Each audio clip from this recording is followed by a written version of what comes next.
चला लक्षवेधी क्रमांक 2. अध्यक्ष महोदय, लक्षवेधी क्रमांक 2600. अध्यक्ष महोदय, लक्षवेधी क्रमांक 2. अध्यक्ष महोदय वितरित केल्याप्रमाणे. अध्यक्ष महोदय, जळगाव जिल्ह्यातील भुसावळ तालुक्यामध्ये मानपूर विभागामध्ये एका राजकीय कुटुंबाच्या माध्यमातून तापी पूर्णा शुगर अलाइटेड लिमिटेड नावाची एक कंपनी स्थापन करण्यात आली 2002च्या दरम्यान. आणि त्या काळामध्ये एक साखर कारखाना उभा करू म्हणून एक मोठ्या प्रमाणात 87 एकर जमीन कवडीमोल भावामध्ये त्या कुटुंबाकडून विकत घेण्यात आली. त्याच्यामध्ये इतरही सदस्य होते, असं नव्हतं की इतर सदस्य नव्हते. 2002 पासून तर आजपर्यंत त्याच्या माध्यमातून आपल्याच माध्यमातून जे उत्तर मला मिळालंय, आजपर्यंत त्या संदर्भामध्ये कुठे इमारत बांधली गेली नाही, कारखाना उभा राहिलेला नाही. कमी तुम्ही जर बघितलं की ही जमीन 87 एकर जी घेतली ती 20,000 रुपये भावाप्रमाणे घेतली. आज तिचा भाव किती आहे? 50 लाख रुपये एकरचा भाव आहे. पण ती जमीन त्या योग्य हेतूने तिथे वापरली गेली का? तर नाही. याच्यामध्ये तुम्ही बघितलं उत्तरामध्ये मंत्री महोदयांनी सांगितलं की याच्यामध्ये गट नंबर 16, 17, 18, 19, 119, 122, 123 या गटांची एकूण 35 हेक्टर जमीन त्यांनी त्या काळामध्ये या कारखान्यासाठी घेतली. माझा आपल्याला प्रश्न, आपलं उत्तर आपण दिलेलं आहे मला की तिथे आता कोणतीच इमारत किंवा कारखाना झालेला नाही. पण हे सेल कंपनी म्हणून आपण डिक्लेअर करणार आहात का? पहिला प्रश्न माझा आहे.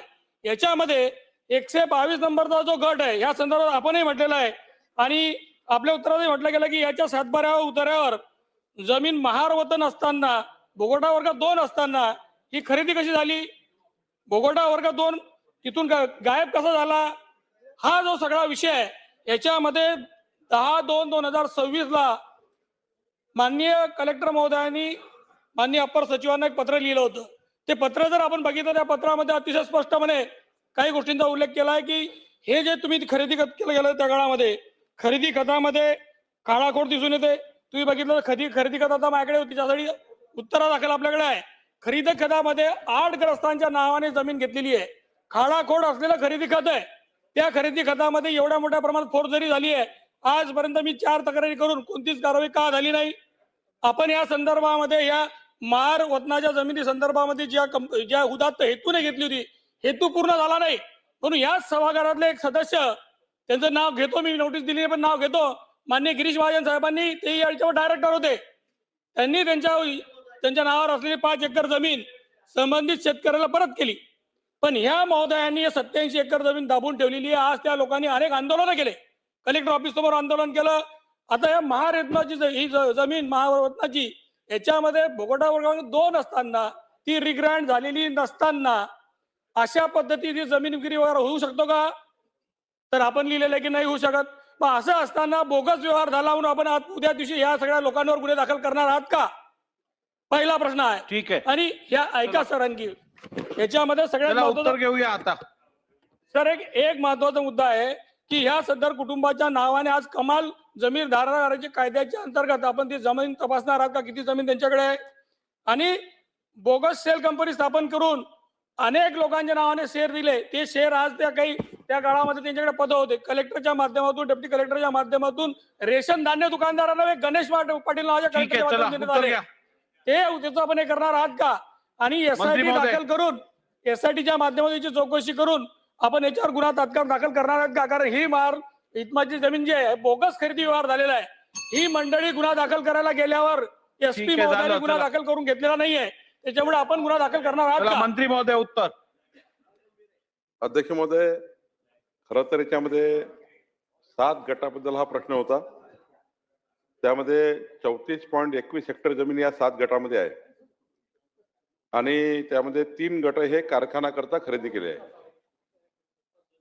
तापी पूर्णा या ठिकाणी कारखाना आहे, त्यामध्ये 9.49 हेक्टर जमीन तापी पूर्णा कारखान्याकरता ॲक्वायर झाली, म्हणजे खरेदी केली, ॲक्वायरपेक्षा खरेदी केली.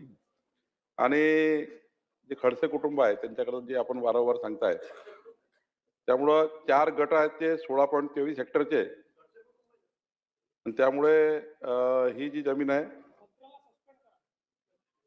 तर यामध्ये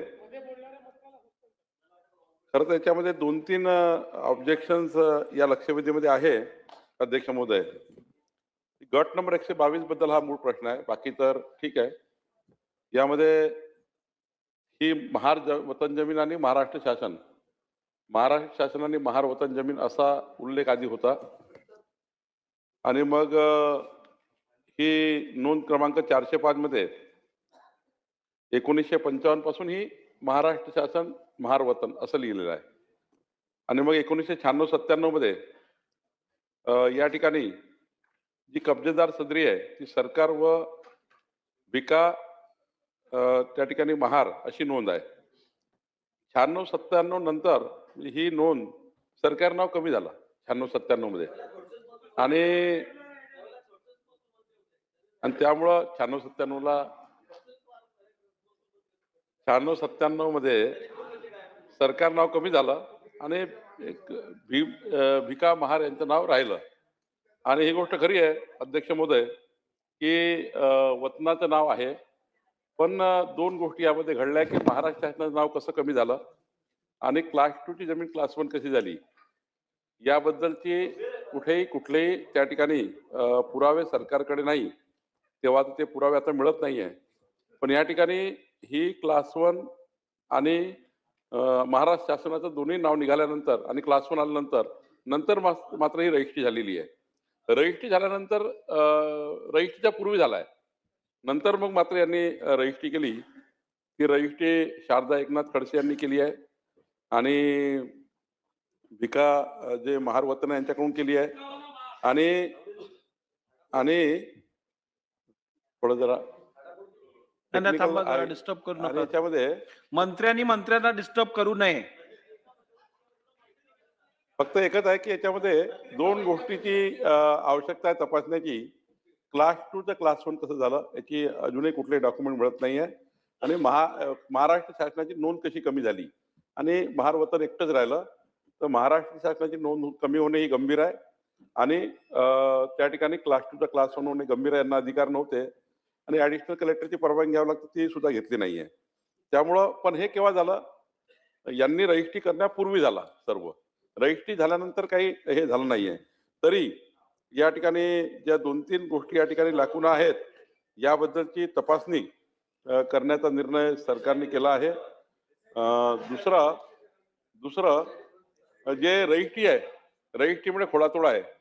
तर मी रजिस्ट्रीत जे खोडातोड आहे, जर महार वतनाचे जे नातेवाईक आहेत त्यांनी जर पोलीस स्टेशनला तक्रार केली की ही रजिस्ट्री बोगस आहे किंवा ही रजिस्ट्री त्या ठिकाणी खोडतोड झालेली आहे, आमची रजिस्ट्री नाही आहे, जी काही त्यांची तक्रार आहे तुम्ही मला सांगितल्याप्रमाणे, तक्रार जर रजिस्ट्री जर खोटी असेल किंवा वारसाला जे नाव त्याचं आहे रजिस्ट्रीमध्ये ज्या वारसाने रजिस्ट्री करून दिली आहे त्यांनी जर काही ऑब्जेक्शन टाकलं किंवा त्यांनी पोलीस केस केली तर त्या संबंधाने वेगळे गुन्हा दाखल करण्याबद्दल जो काही नियम आहे, कारण 2002 ची रजिस्ट्री आहे अध्यक्ष महोदय, 2002 ची रजिस्ट्री, आता त्या रजिस्ट्रीला 24 वर्ष झाले आहे. तसं 5 वर्षाच्या आत ऑब्जेक्शन घ्यावं लागतं, पण ते घेतलं नाहीये. तरी जी खोडातोड मी बघितली आहे ती खोडातोड जर योग्य असेल, म्हणजे खोडातोड हे जर केली असेल तर पोलीस स्टेशनमध्ये गुन्हा दाखल करण्याची मुभा त्यांच्या वारसदारांना आहे. तशी त्यांनी गुन्हा दाखल केला तर निश्चितपणे या ठिकाणी कारवाई करता येईल आणि पूर्ण प्रकरणाची ही चौकशी आपण करू. SITचा भाग नाही आहे फार.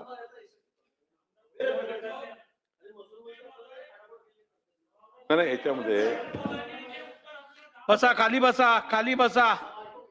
मी एवढंच सांगतो की याच्यामध्ये दोनच बाबी तपासायच्या आहे. SITचा मोठा काही व्याप्ती नाही आहे. 1-2 नोंदी तपासायच्या आहे. वर्ग 2 तर वर्ग 1 कसं झालं आणि महार वतन बोलू नाही काय आता मी याची वाटल्यास मी एकच काम करतो, काही SIT गठीत करत नाही, पण तिथले विभागीय आयुक्त प्रवीण गेडाम जे आहेत त्यांच्या मार्फत ही 2 नोंदीबद्दलची त्या कशा आल्या, काय आल्या आणि रजिस्ट्री ही सदोष आहे का याची तपासणी प्रवीण गेडाम यांच्यातर्फे करण्यात येईल. नाही, आता झालं. सन्मान्य मंत्री गिरीश महाजन साहेब, तुमचा प्रश्न विचारायची उत्सुकता बघितल्यानंतर मला मुख्यमंत्री महोदयांना विनंती करायला लागेल की तुम्हाला प्रश्न विचारायची संधी द्यावी.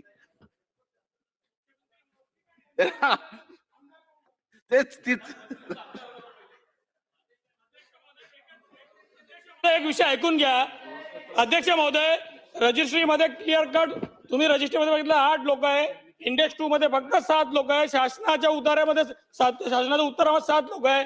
रजिस्ट्री हे फोर्जरी झालेली आहे. फोर्जरी झाल्यावर त्या रजिस्ट्रीने तिथे गुन्हा दाखल करणं गरजेचं आहे. आणि सगळ्यात महत्वाचं की 10/2/2026 जो कलेक्टर महोदयांनी आपल्याला रिपोर्ट दिला त्याच्यामध्ये त्यांनी रिग्रँट झालेली नाही असं म्हटलं. तुम्ही म्हटलं रिग्रँट झालेली आहे आपल्या उत्तरात. दोन उत्तर माझ्याकडे आता आहे. मी आपल्याला 6 नंबरचा क्लॉज कलेक्टर महोदयांनी दिला. बघा मी आपल्याला वाचून दाखव. ऐका सर, ऐका. कलेक्टरनी जे विभागीय आयुक्त सचिवांना पत्र लिहिलं त्यांनी म्हटलं की 1951-52 पासून आजपर्यंत 7/12ची उतार्याची फेरफार नोंदी पाहता सदर जमीन रिग्रँट झालेली दिसून येते. आपण म्हटलेलं आहे दिसून येत नाही, रिग्रँट झालेली दिसून येत नाही. आपण म्हणता उत्तरात, कलेक्टर म्हणता हे 10/2चं पत्र आहे, 10/2/2026चं.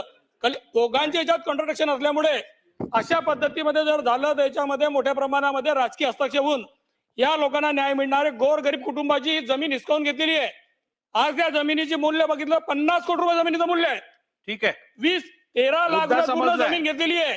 याचं महत्व समजून घेतलं पाहिजे. सर्वसामान्य माणसाला आपल्याकडे अपेक्षा आहे. मुद्दा समजला, खाली बसा. सभागृहामध्ये मुख्यमंत्री महोदय, माझी विनंती मुख्यमंत्री महोदयांना पण आहे की अशा पद्धतीमध्ये जर कोण करत असेल तर त्याच्यावर पहिल्यांदा फौजदारी दाखल केली पाहिजे. कारण संबंधित ग्रस्त जो आहे त्याच्यामध्ये राजकीय मोठ्या प्रमाणात ताकद आहे. ठीक आहे, बास झालं, आता बसा खाली. या माणसाच्या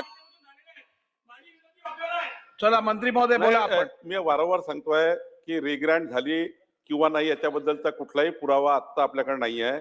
रिग्रँट झाली त्या ठिकाणी जे आपण नोंदी त्या दिसतात, रिग्रँट झाली असती तर ती नोंद आली असती. पण परस्पर क्लास 2चा क्लास 1 झाला आहे का? तर झाला आहे. त्यानंतर रजिस्ट्रीमध्ये खोडतोड आहे का? तर आहे. त्यानंतर मी तिसरं सांगितलं या ठिकाणी, तिसरं सांगितलं की महाराष्ट्र शासनाचं नाव काढताना रिग्रँट करून घेतली आहे का जमीन, ते दिसत नाहीये. त्यामुळं ह्या एका सर्वे नंबर बद्दलचा प्रश्न असल्यामुळं चारही विषय, रिग्रँट झाली का, नाव कसं आलं, महाराष्ट्र सरकारचं नाव कसं बाहेर निघालं, त्यानंतर क्लास 2 क्लास 1 कसं झालं, आणि रजिस्ट्रेशन जे झालं आहे ते बोगस झालं आहे की कसं झालं आहे, या चारही बाबीचा तपास प्रवीण गेडामकडनं त्यांच्या विभागीय आयुक्ताकडनं करण्यात येईल. विभागीय आयुक्त नाशिककडनं करू. ठीक आहे, चला. आणि नाही बस बसा बसा बसा बसा खाली. 15 दिवसात करू. चला घ्या. लक्षवेधी सूचना संबंधित निवेदन सभागृहासमोर ठेवणे. महोदय, मी आपल्या अनुमतीने मविसन नियम 105 अन्वये लक्षवेधी होऊ दे सूचनांचे जोडपत्र त्या पूर्ण अधिवेशनामध्ये जवळपास या कोणी खडसे परिवार आहे यांची तिसरी एसआयटी लागली साहेब. म्हणजे ते भोसरी गिसरीच्या ते तिकडच्या जाऊ द्या, आधीच्या काय असेल ते रॉयल्टीच्या वगैरे, म्हणजे हे त्यांच्यामध्ये म्हणजे ही सवयच आहे त्यांना या सगळ्या गोष्टींची. आता परवा सुद्धा त्यांनी ती जमीन घेतली, त्याच्यामध्ये झाडं लावून टाकले, ते सगळं त्याच्यामध्ये गुगलमध्ये MRI सगळं समोर आलं आणि त्याच्यावर पुन्हा एसआयटी लागली. म्हणजे ही त्यांची कायम त्याचं असं एक गुन्हे करणे किंवा ठीक जमीन आहे. बळकावणे चला, हा यांचा महाजन उद्योगच आहे. मला वाटतं या संदर्भामध्ये NPDA वगैरे सुद्धा आपण त्याचा विचार केला पाहिजे. ठीक आहे. वारंवार आता ही असं शासनाला प्रश्न विचारायची नवीन प्रथा आपण नको मांडू. चला. लक्षवेधी सूचनांचे जोडपत्र अमुद्रित स्वरूपात सभागृहाच्या पटलावर ठेवतो. महाराष्ट्र